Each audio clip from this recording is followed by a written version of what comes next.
rau răm khó bưng với chồng.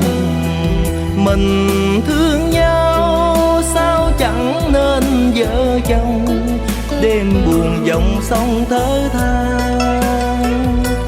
Họ thế ai sao nỡ đành lòng để em lẻ bóng bên sông một mình. Thương ai thương mãi một đời, thương người cùng em thề câu hẹn ước trăm năm. Giờ đây duyên lỡ không thành, nợ nhau một kiếp trăm năm bạc đầu.